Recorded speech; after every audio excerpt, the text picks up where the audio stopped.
Now, what advice do you have for building interesting characters? Because I think there's character-driven movies and plot-driven movies. Would you agree on that?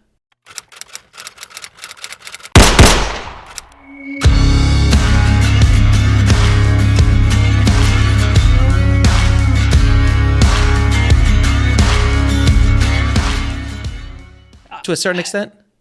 To some extent, there's certainly movies where the unique character conflicts are not what makes you buy the ticket for a movie. Like Indiana Jones, James Bond, basically. Yeah, but Indiana Jones without Indiana Jones himself and sort of his unique thing wouldn't work. Right. Yeah. Right. Yeah. So in other words, the plot wouldn't move if you threw another character in there. It has to Absolutely. It's an Indiana. And same thing with James Bond. You kind of maybe could do Born Identity. Yeah. Kind of. But even in his blankness, Jason Bourne is a fascinating character because you're leaning in to see, because you don't know he doesn't know who he is, and you don't know who he is, but you're fascinated to find out. So you're on the journey with him. So what advice do you have for building interesting characters?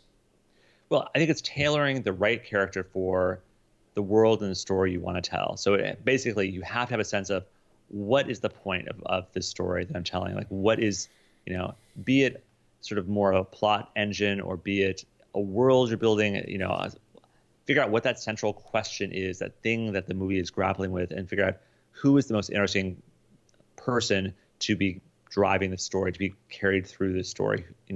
Who is either best prepared for it or least prepared to go into this story. So Indiana Jones, he's uniquely well qualified to be in this story, but Groundhog Day, Bill Murray is uniquely disqualified to be in that movie, and that's what makes it so fascinating. You could do that same plot mechanic with nearly any other person on Earth, but this grumpy weatherman is a really great fit for the story you're trying to tell. And was there ever a movie like Groundhog's Day prior to Groundhog's Day that did that? There were movies that repeated time. They repeated time. Yeah, that was not a first thing. So, Rashomon goes back to the same moment 3 times. So, I guess it so does. He's not caught in a time loop quite the same way, but sure. That idea is not new to Groundhog Day. And that's an important thing to stress, is like, there are no ideas that are groundbreakingly new. It's execution that matters, and it was the execution of that time loop thing, which could have been in any Twilight Zone, but with a comedic bent, with a very specific character, with a very specific moral lesson he has to learn. That's what makes Groundhog Day Groundhog Day.